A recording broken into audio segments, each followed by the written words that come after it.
So we just watched Same Vibe from New York City, and I'm so excited for this exclusive screening that we had. Same Vibe was officially selected as a semifinalist at the Center for Media and Celebrity Studies sponsored Wall of Fame Film Festival in Lisbon, Portugal. And I'm so excited to have the actors from the film, Ken and Maria. And I'm so thankful for our wonderful guests who have joined us as panelists. We have Sille Larsen from Copenhagen, Denmark. We have Sal Greco from Toronto, Canada. And we also have Diana from Dallas, Texas. So before we talk about the film, I would love everybody to introduce themselves, let our viewers know who you are, which city you're logging in from, and what you're passionate about. And if there's any win that you're celebrating today, any good news that you want to share with us, please do so. We'll start with the actor from the film, Ken. Hey, I'm Ken Holmes. I co-wrote and directed Same Vibe with Maria, and I'm one of the executive producers of the show Zoom Shorts, which Maria has been in numerous episodes, including this one. And currently I'm logging in from New York City, or from Brooklyn, and there's currently a strike going on, so I'm not really working as much as I used to, but I am still writing and editing some of my own projects, including some upcoming Zoom shorts. And we did just get word that Zoom Shorts has been winning some new awards, so very excited about that. And also just really happy to be here. Thank you so much. Thank you, Ken. Thank you for being here. Maria, would you like to introduce yourself? Hi, everybody. So I'm Maria Sofia Palmieri, and I'm an Italian actress, but I've been working abroad. And at the moment, I'm bringing around my performances, which are a combination of theater and dancing. I actually been in London and here in Italy, in Venice, and different parts of Italy performing. I'm really trying to do a sort of theater of research, and I'm also really committed into film industry, both here in Italy and in the US. Me and Ken, we filmed a feature film, I Love You, Maria, together in October 2022. Sorry. And actually, in that period of time, we got to film Saving Vibe too, and it was really something that just happened that day. And sometimes things that, in art, things that happen in a moment can be really amazing sometimes. So yes, this is a short film about communication problems between people, between human beings. And I'm so excited to explore different kind of arts and exploring and expanding myself as an actress and as a performer. Thank you for having me today.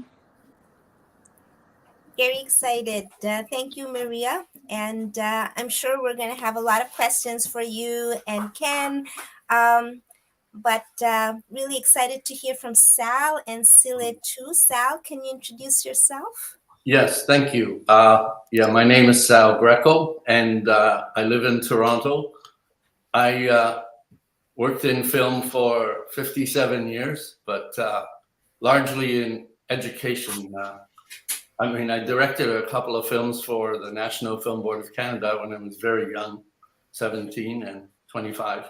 But also I worked in education at a university in Toronto, formerly called Ryerson. It's now called Toronto Metropolitan University, for 46 years.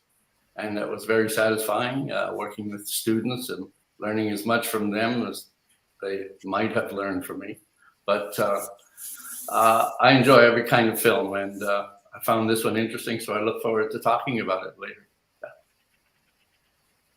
Thank you. And Sal, you love New York City too, where the film was made? Yes. Oh, absolutely. I do. So many aspects of it, and there are many interesting aspects about it. And I wanted to talk about the film in that regard. Like, I think it's very important it was done in New York. Very important it was done at MoMA for a couple of reasons. So I have a couple of things to say. I don't know if we're going to be discussing the film later. We're still introducing ourselves. Yeah. Okay. Yeah, we will discuss the film. Yes. Yeah. Yes. Okay. Sille, would you like to introduce yourself? Yeah, absolutely.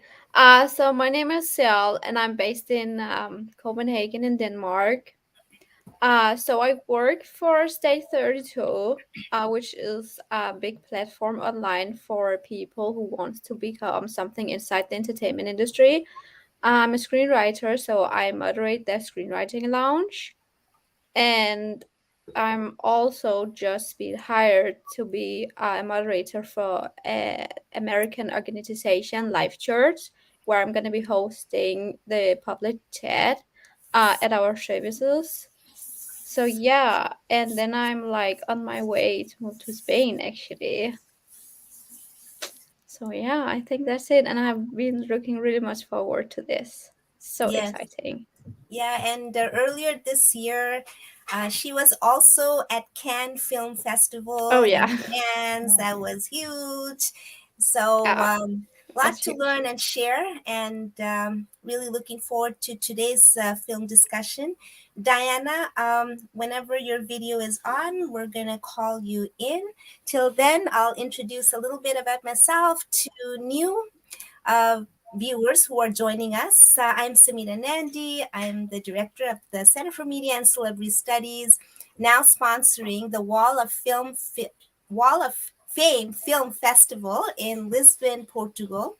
And we have been interviewed in a wide range of media that includes CBC National News, CTV, Global News, Vice Flair Chatelaine.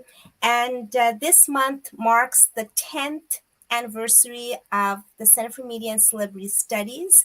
And there's no way we can celebrate such a huge milestone in one event, but today's live screening is one of the beginnings to celebrate, and really excited to have everybody. And we're going to keep celebrating over monthly screenings and live chats, so do stick around. We have a long way to go. So that's a bit about myself, and whenever Diana joins, we'll pull her in. But let's talk about the film. What are the first impressions about the film, Same Vibe, that we all watched together today? Sal, would you like to share? Yes. I definitely got the feeling that the characters in the film were strange. They seemed to lack control of their bodily functions for a while, and I suppose that was a result of their being alone and being confused and being overly stimulated by modern society. You know, there was a condition that we used to call industrial disease, and that was overstimulation. You know, we just couldn't handle electronic media and everything all bombarding us, and we're confused.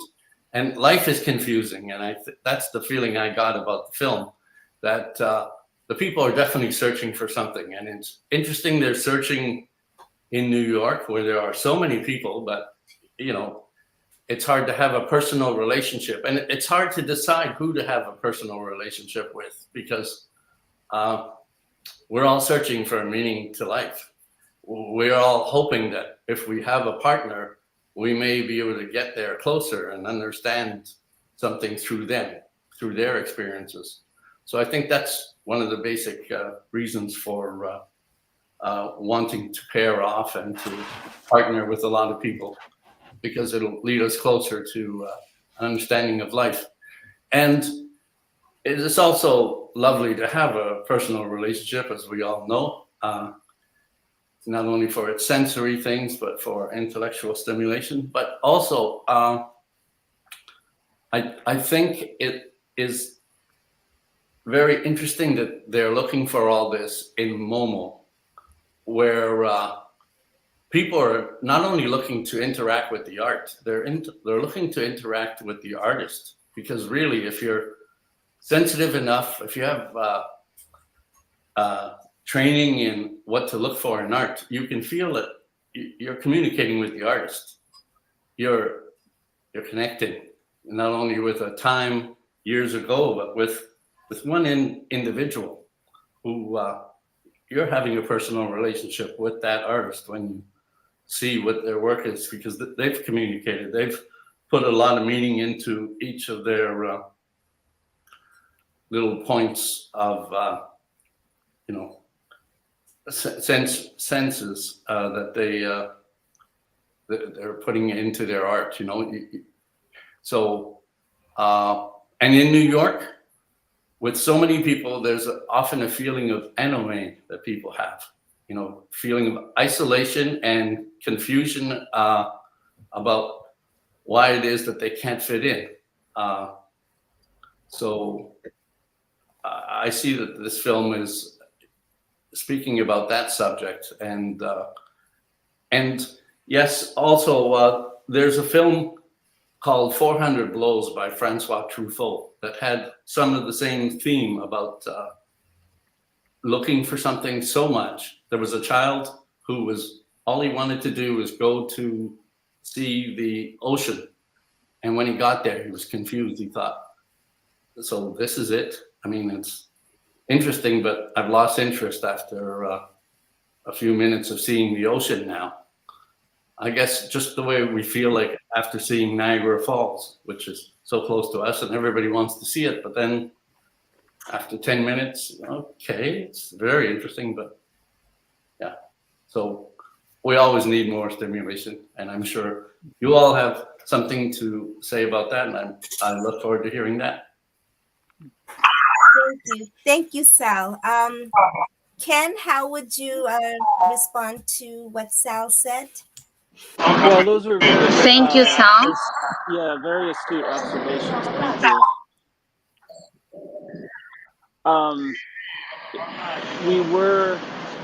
It is very important to, I think both of us, I know to me personally, I would consider myself an introverted extrovert. I love being around people, but not necessarily with people. So I spend a lot of time alone in public. And so it's a little bit personal for me as somebody who has gone to art exhibits and movies and theater a lot alone, as well as with people, but it's a different experience alone. And living in New York, you are constantly surrounded by people and art and kind of with your own thoughts. And so this was an exercise in making those thoughts more external. They're not internal anymore. Like, what would those thoughts look like if you were wearing them on the outside? And what are you looking for? Who are you looking for? And also, if you find them, will you be happy? Like, is that the answer to your questions, or will you still be searching? And that's why at the ends, I shouldn't talk about. I guess it means something different for everyone, but for me, at the end, with the end credits, how they're so colorful and full of hope, but at the same time, it goes back to us, and you can't really tell if we really are happy or not. And that was an important moment to me. But what you said about it being important to film in MoMA too is really interesting. Surrounded by art and your personal relations with the artist. I just read an interesting book called The Lonely City, which I highly recommend, which is about loneliness in a big city, specifically New York, and artists each chapter deals with a different artist in New York. I think I do have the book right here. I definitely recommend this. This was kind of an inspiration to me. And so I believe I was reading that book while I was editing this, so that kind of was part of the inspiration in the editing process. But Maria actually came up with the idea of filming it in MoMA, and so Maria came up with most of the concepts, and but I was very inspired by this book, and I realized in editing, like, kind of how it dealt with a lot of the same themes that I was reading about, which was kind of fascinating way how because I didn't really plan that to be reading this book at this moment, but I found it very inspiring. Yeah, I love those moments of serendipity. Yeah, exactly. And yeah, just crossing paths, and it doesn't have to be, the answer to all questions, but it's an interesting stepping stone. And I was thinking about the creative process of this film. Usually, in a lot of fiction films, we have a screenplay, and we would rehearse, and a lot of the rehearsals would inform our gestures and postures. How would you describe the creative process for this film? How did you choose some of your gestures and postures and facial expressions? Either Ken or Maria could comment on this. I know Maria is a performer. She's a contemporary performer doing beautiful performances in art galleries too. Um, I so, guess I'll speak first, okay, or actually no, Maria just unmuted. I'll let Maria speak first. okay.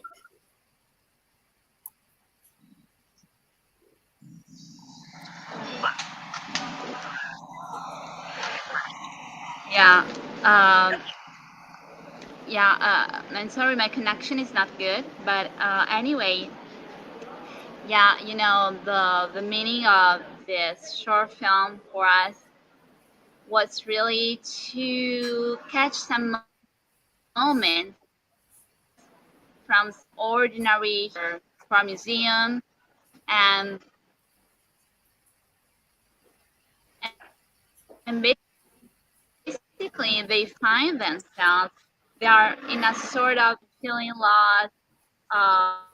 Maybe when you didn't know what to do with your life, and you just go around one afternoon, one person going around just in that kind of state, and you meet someone that maybe is on your same page, and that's for me are the kind of beautiful, unexpected meetings in life.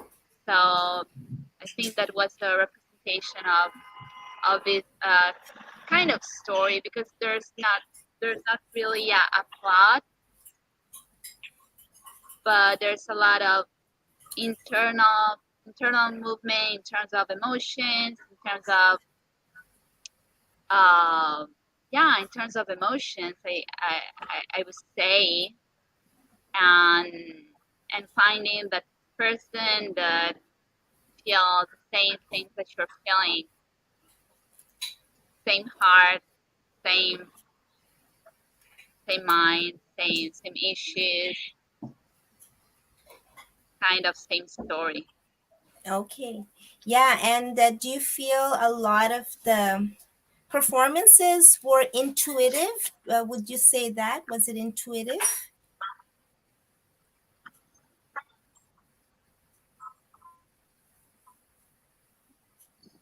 Can you hear, Maria?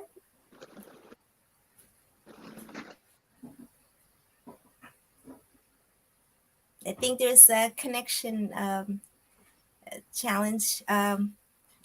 Anybody else would like to Uh, comment on that? I guess, yeah, I would say it was very intuitive. It was improvisational. We didn't go into MoMA knowing exactly what we were going to do. We just knew that we were going to do something inspired by the space. And so our movements were somewhat improvised. Maria would give some direction before she would film me, and I would give some direction before I'd film her. And we filmed on our it was mobile filmmaking, so we filmed on our phones. And so it was improvised based on each space we were in, and each space tried to tell a different story with what we were feeling at that moment. I love the opening shot of the that I wanted to have an embrace be shown with the Pink Panther and the mermaid. I love that piece, and I thought it was kind of important to show an embrace. So here are these two people, a film about these two people who are alone, but the art is representing not being alone. So even when you're alone, you're seeing people not alone. So each piece of art kind of resembled something that they were feeling. Also, the buckets of blood is a piece I really like. I actually that's kind of an inside reference for me. I have a lot of different characters in my films who reoccur, reoccur. And one of them is a character named Rico, who is an independent musician, and he's in a band called Buckets of Blood. And so that was kind of an inside reference. But yeah, it was very just based in the moment, and inspired by exactly what we were seeing around us, and also like the extras, quote unquote, the extras, the people in the museum. How they were reacting to us would kind of inspire how we acted in those moments as well. Yeah, if I can add that, we didn't decide that we.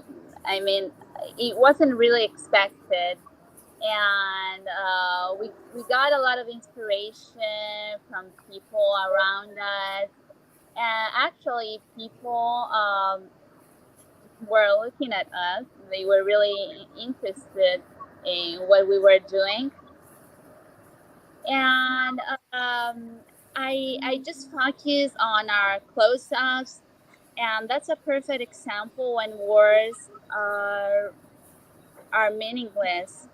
So we really focus on our relationship between our eyes, between ourselves and our facial expressions.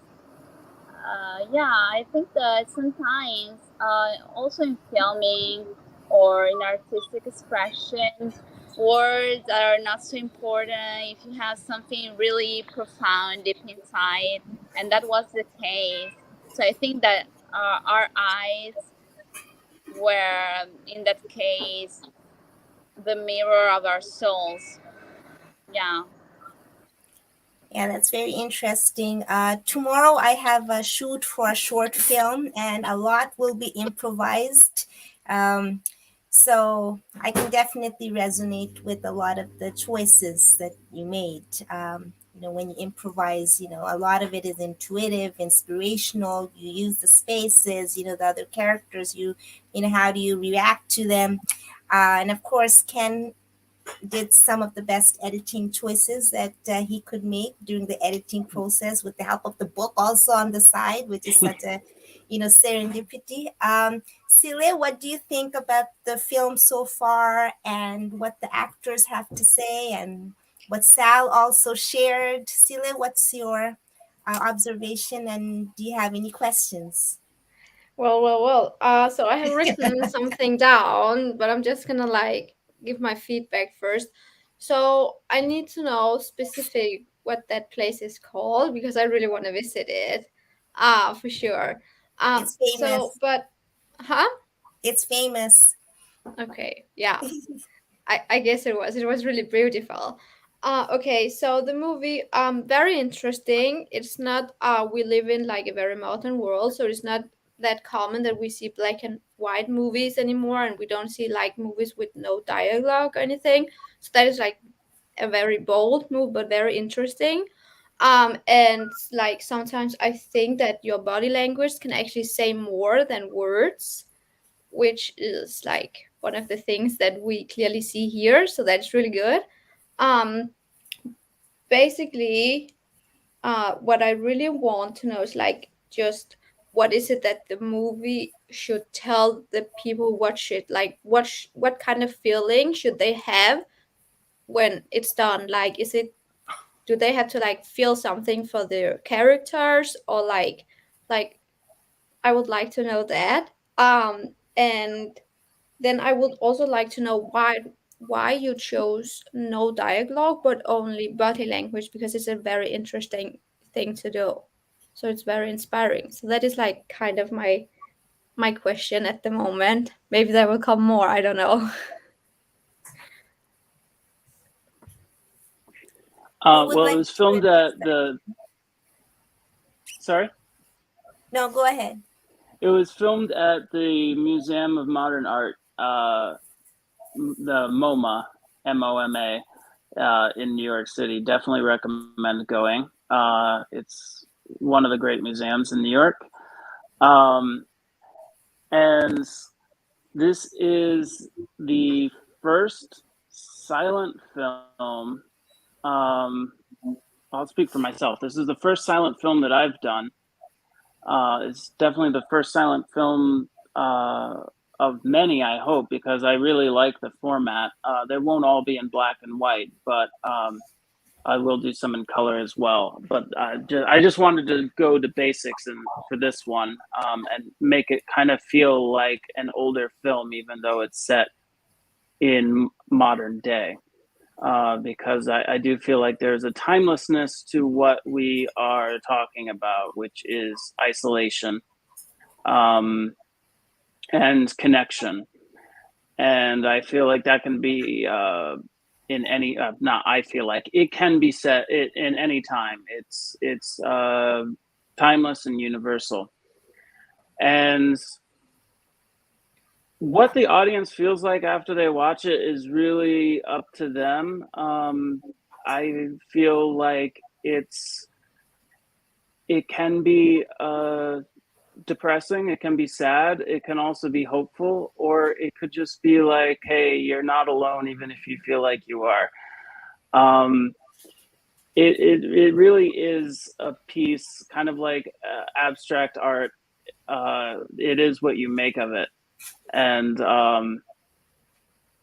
somebody, it was actually, a review was written about it, and a lot of your observations, and Sal, what you said was exactly like how I felt in making it too. A lot of people really, even though there's no dialogue, people have really taken away from it what I felt making it, which is unusual actually as an artist. Usually, people are taking away things that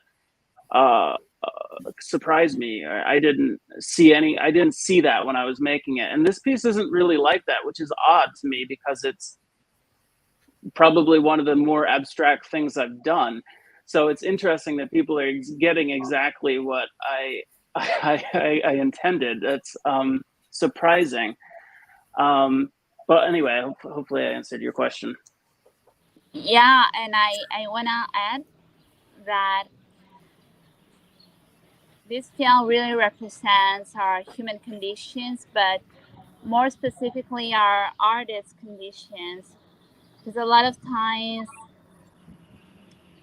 we feel sad because we have a lot of sometimes potential, unexpressed potential. And we pass through those moments that we don't know how to express our potential. And a lot of times in my life, I found myself going for maybe some art galleries or some museum, look for something, looking for an inspiration or something that really can nourish my soul, can nourish my heart. And I felt that kind of loneliness of our two characters. And I think that it's something that related to artists in particular, also to human beings. A lot of times we feel lonely, we feel misunderstood, um, and we just need that time alone. Yeah, so I think that is an expression of human conditions in a certain way, and especially our artist condition. Yeah, I was actually thinking about the social conditions that could lead to a lot of isolation, and not just isolation, like maybe there's violation, like I was thinking about a lot of social justice issues. Ken mentioned many times before that some of the films that he is doing addresses trauma, and advocates for a positive mental health. And I was just wondering, like, okay, like, of course, many individuals, of course, as artists, we know that there is a sense of isolation that they might be going through, but are there social conditions also impacting that kind of isolation and feeling loneliness? And how can we address that? Now, a lot of it, artists, they address it through art. Um, but yeah, it was just something I was thinking about. And what can we do about it? How can we create more collective spaces so that, this kind of isolation doesn't happen? Because I feel, people deserve to have a sense of belonging. So, of course, I mean, we do have a, pretty strong community with our panels and screenings and film festival and everything that we do. But I was just wondering what else could be done. So I mean, it's doesn't have to be answered right away. It's just a question I had. Like, are there social conditions impacting isolation, and what could be done to resolve that? May I say something about that? Yeah, sure. I think that making a film can be part of the solution to it. Certainly, Ken and Maria, what you did is express to us what your social condition is, and maybe we could empathize with it and feel less lonely, feel there are solutions that you've suggested in your film. And you left it very open, which is very interesting to me. By doing it as a silent film, you depended totally on your actions, and people are going to be triggered to think different things because you haven't said specifically as much as we could say in words what your intention is. And I think when you show the film, it would be a better idea not to give anybody any advance knowledge of how it's been interpreted by others. Leave it to them to interpret it, because you're going to get something entirely different. And I think that's interesting, because then with those reactions, you get a clearer understanding of where the world stands. And I'm forever amazed when I watch CNN and I find people's interpretations of some historic events, and they're totally different from what we generally feel in Canada and other places, or personally. And I think we have to just accept that that's the way the world is. And by making our films, by any artist expressing their art, they're really trying to change the world. I know I am, and I know when I discovered filmmaking at age 15, I suddenly sensed the power of it, and I thought, wow, here's some way that I can change the world. And let me use it also to express to people what my understanding of the world is. So maybe I can connect with something. And really, I was using film to lead me to treat many different topics. And I've treated about 1,000 different topics in the films I've done in little videos. And I've thought, eventually I'm going to find something that I really want to do. Film is just a vehicle to get there. But really what I found is, wow, film and TV production is the thing, because it'll be leading me to the next exciting experience and the next bit of potential knowledge. And so maybe the answer is film itself. But really, this is just a side thing. When I was 15 and worked in film for the first time, I thought I could impress girls with this. I wanted to interact, get to meet girls and, do what society expected me to do and what seemed interesting, find a personal relationship.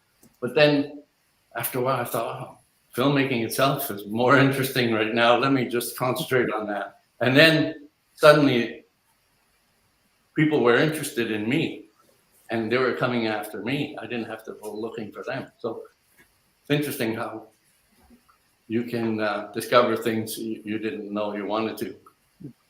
Okay.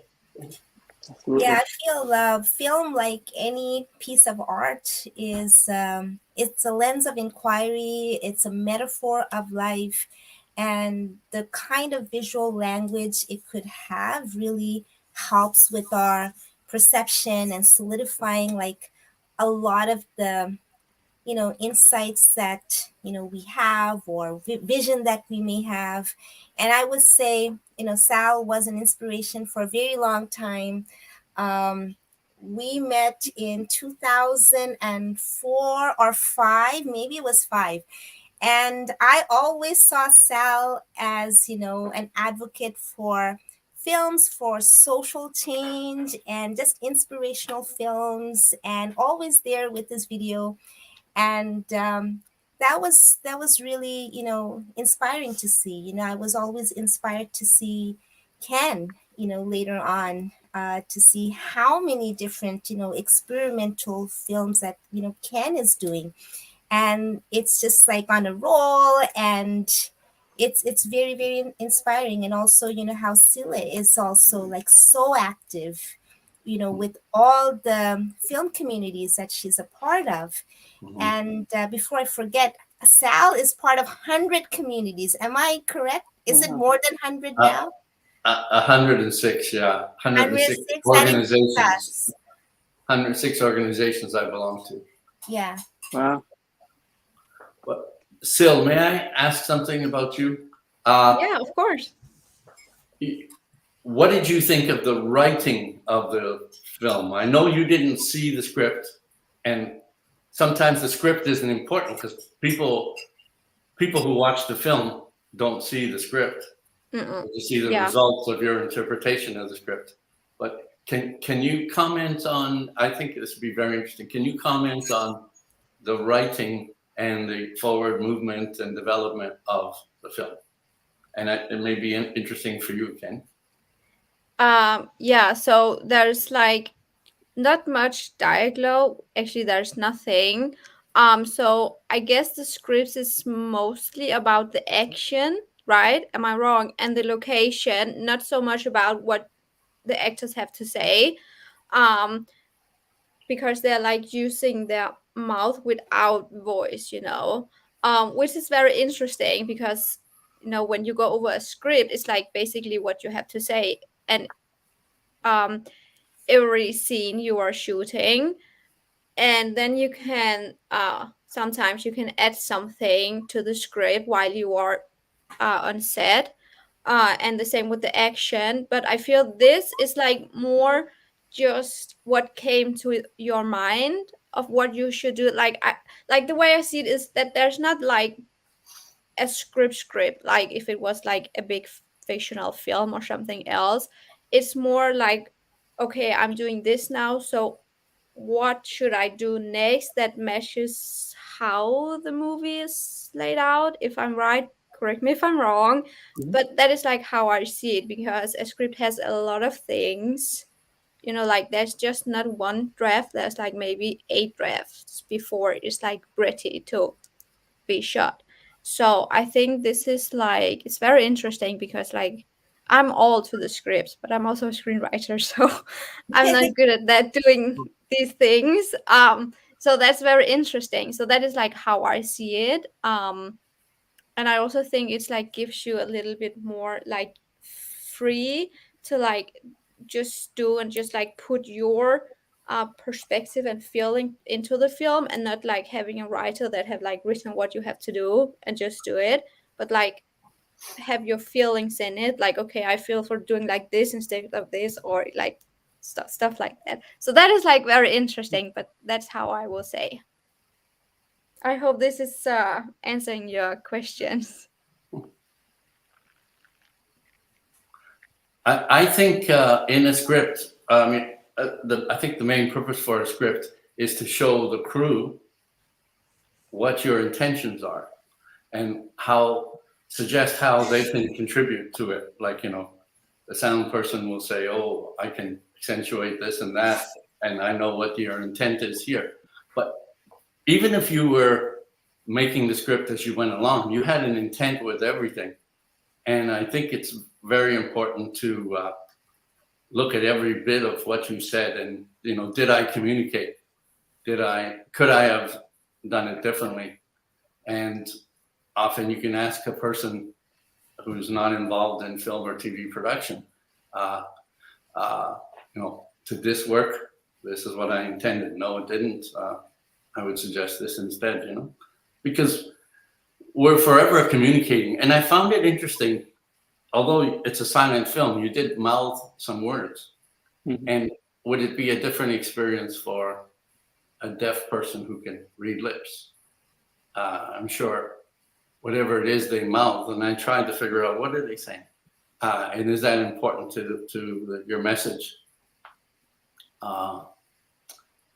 Can I ask you, did they mouth certain words that you intended to communicate? Yes, and I did not write down what the words were. It was on the spot. It is not important, though, what was being said. I mean, it was important, but it's not something that you need to know in order to further your appreciation of the film. It was important for us in our acting. Your question about a deaf person watching, though, I find extremely interesting, and I would love to show it to a deaf audience to find out if they got something from that, and if they were able to figure out what we were saying, and if that advanced their enjoyment, or if it was just a distraction. I also would love to do, I'm currently actually making another silent film that's in color that also has words spoken without sound, but I would love to do a silent film with no words, period. That might be my third entry, to see if that would actually be the next challenge, would be to do one that doesn't even have dialogue even for the characters in the film. On a personal note, I just want to say that I come from the world of theater originally, and after that I came from the world of poetry and writing novels. And so I was doing that for a long time. So I actually come from a very wordy world. And this has been an exercise for me, because I believe in challenging yourself, and that art comes in all forms, including, you know, a white canvas can be just as imaginative as something with that's filled with paint. And so this is kind of my exercise in that, I guess, and seeing how much minimalism I can bring to the worlds that I create, how little I can say, how much I can say with how little. And the I guess the mouthing words is sort of me slowly dipping my toes into silent film, and eventually I would like to scrap that completely. But this one did it, and my next one will. But I think if I do a third one, I actually want to play with how little I can say, even the actors on screen. I think to some extent, every film we ever see is a silent film, at least for a moment. And whenever we do anything with actions, and we're still communicating, and even every bit of art that is not moving is saying something just by capturing a moment.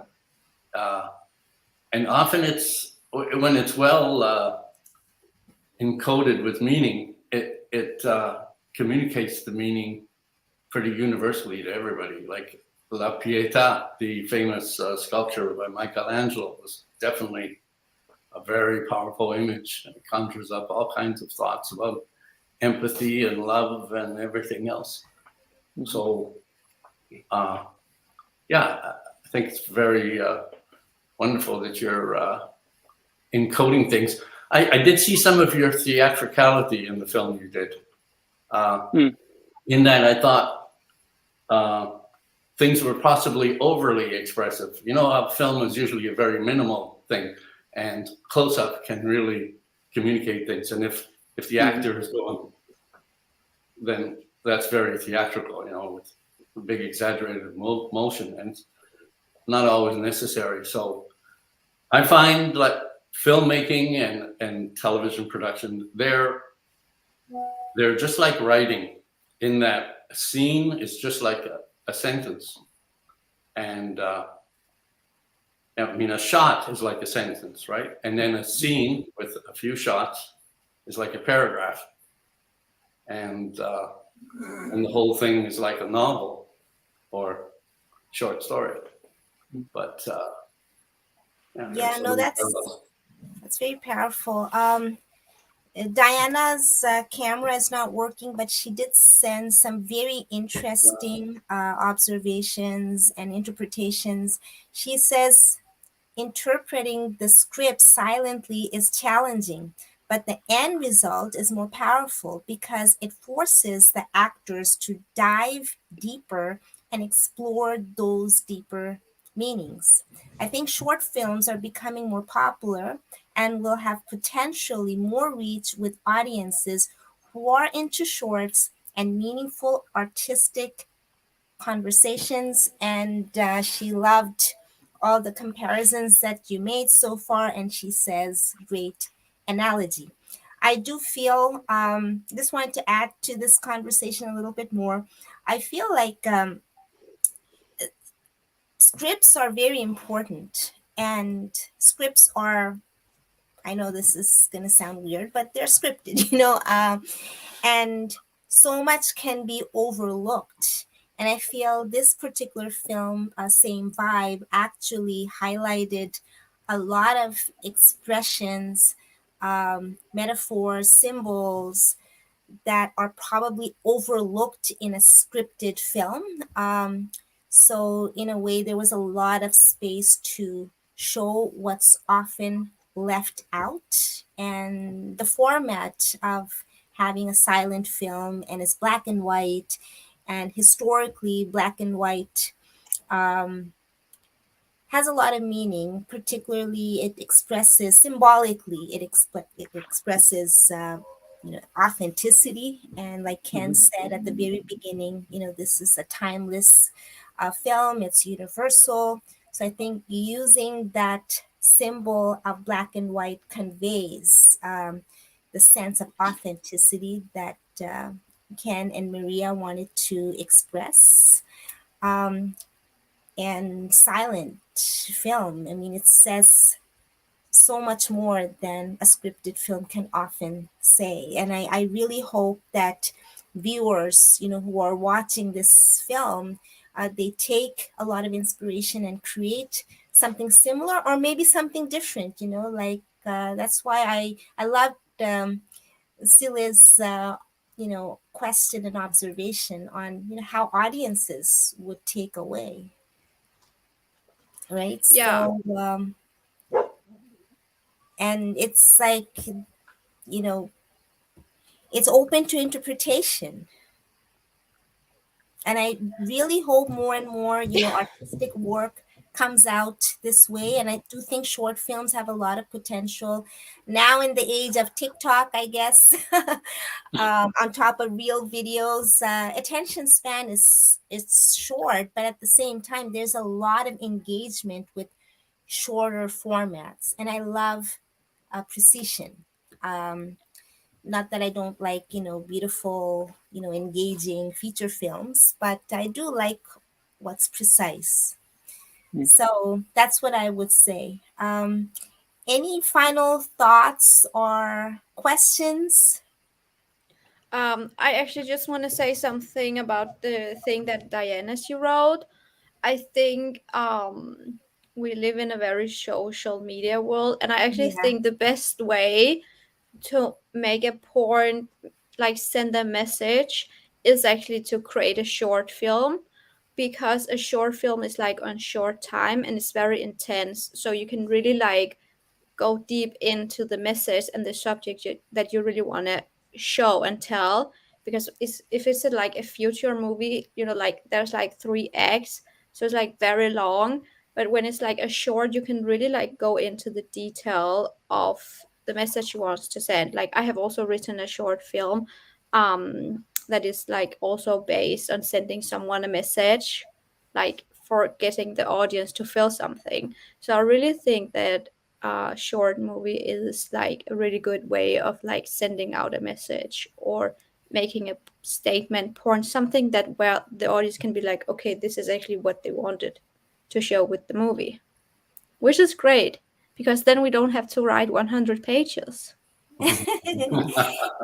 Yeah, and our last conference in New York City in 2019 actually came up with this research conclusion. It's just one of the many conclusions, but the main conclusion was advocacy for visual images. Diana was there, so I'm sure Diana can relate to that. Basically, you know, go for visual storytelling. And we didn't talk about short films at that time, but again, the interpretation was open. So, whatever format it is, visual storytelling, moving images are the way to go. And if you have an educational message, an inspirational, a motivational message, definitely a social justice issue message, short films are very powerful. And through this film festival, it's more of a series, it's year long.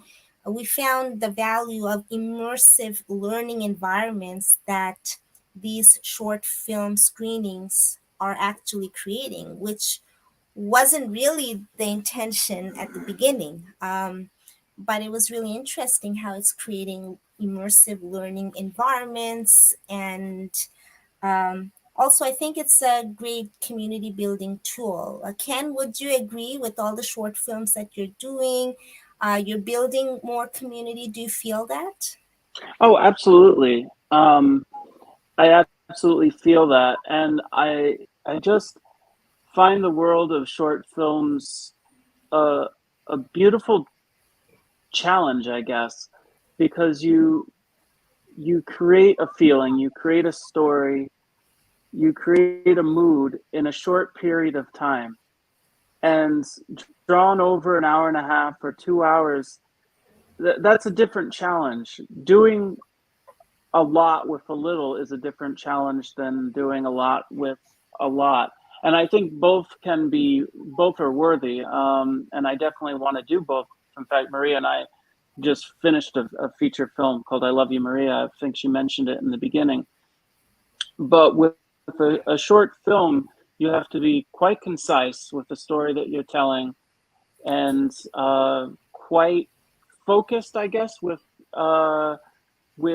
your world building.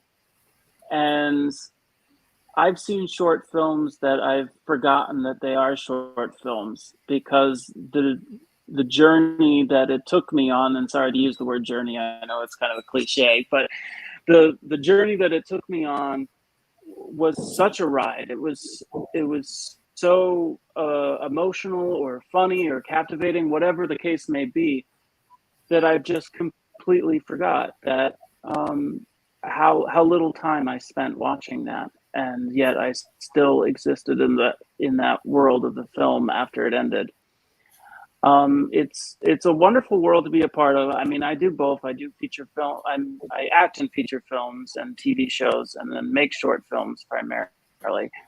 But it's a beautiful world to be a part of, and a beautiful community. And I'm especially happy to be in this community. It's been very supportive, and I've learned a lot about filmmaking and humanity, and just my own films and other people's work. And it's always interesting to hear feedback. So thank you all for everything that you've said today. Yeah, and there's a lot of value after the production, especially through screenings and the talks and the kind of reception. So it's like the journey keeps going. And yeah, I was so excited for today, and I'm so happy that we're together, and I'm looking forward to more screenings and talks coming up. Sal, any final word that you would like to say? Just that I enjoyed the film. I think I got most of the meaning you intended, as reinforced by what you said your intention was. But if I can just make a little comment, I thought that the joining of the couple on the film was just too sudden, and I didn't feel that I could empathize with them enough. I didn't feel that their characters were developed enough that I grew to love them. You know, I mean, I saw them, and I saw them as vulnerable and all that, and I could think, you know, it's unfortunate that they're experiencing that, but I didn't feel like that's me on the screen. And often, I think we strive to do that, right? We want people to feel that they're stuck in that world and unable to communicate. So I just felt that a little more character development would have been great. And like, they joined up so quickly, and I didn't see any reason for it, but they did join up. You know, they touched, they leaned on each other, but I didn't see a great motivation for it. So I just thought that could have been further developed, even in the short space of time. But it's always a challenge, so it just takes some rethinking, right? Mm-hmm. Yeah. Mm-hmm. It could be, I mean, it could be interpreted in so many different ways. It could be like a vision or imagination of the characters too. But in order to make it more relatable, in the future, probably these are things to probably consider. And there's such like very minute, subtle things that could matter. But it made me think, just the question made me think, because I know a lot of the creative choices in the film, they were radical, they were intense, they were made to, make people think. And just, push the boundaries. So I'm wondering, like, this kind of leap of faith that the characters took just to, be together, was that also intentional? And maybe just like a lot of the expressions that they had, was it more of their imagination? Did this actually happen at all? Like, were they fantasizing? Mm-hmm. And I think if we had seen your character pet a dog or something in the scene real quickly, I would have suddenly empathized and loved that person on screen. I would have thought, now I'm there. I can appreciate you and care about what's going to be your final outcome. So little thing like that. Mm-hmm. Yeah. Okay. Something to like really endear you to. show the humanity, or endear. Yeah. Yeah. Yeah. Just a thought. Diana also said that she believes very much in visual storytelling and she uses it in her classroom every day. She's an adjunct faculty member in Dallas. And I think professionals have a responsibility to use arts.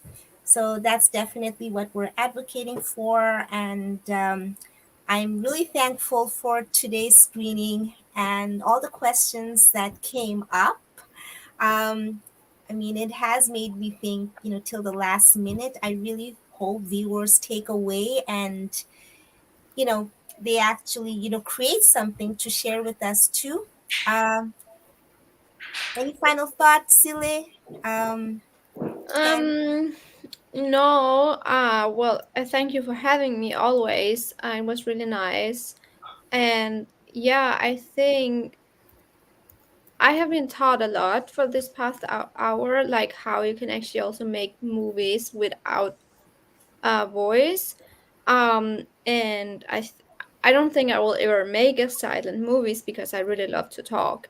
And mostly show things by words and not by actions, but it's just really inspiring that you can actually make a statement and that you can like try and show something and make the audience feel something after without they have thought about what you have been saying in the movies, but just focusing on what is happening. So that has been really inspiring, like that has been really good. So yeah, I think that's it, yeah, for me to say. But it's really been a great time meeting you all and seeing you, of course, Amita. yeah, of course, same here. Um, so yeah, it's hard to say goodbye, but I will say goodbye at the moment, and I'm looking forward to the next screening, the talk that's going to come up. And of course, I'll always let you know, like if any opportunity comes up, if there's any theme that you're interested in. There are a couple of schedules that are opening up, so I would be excited to share that always. And so, Thank yeah. you so much. Very nice meeting. Oh, now we hear Diana.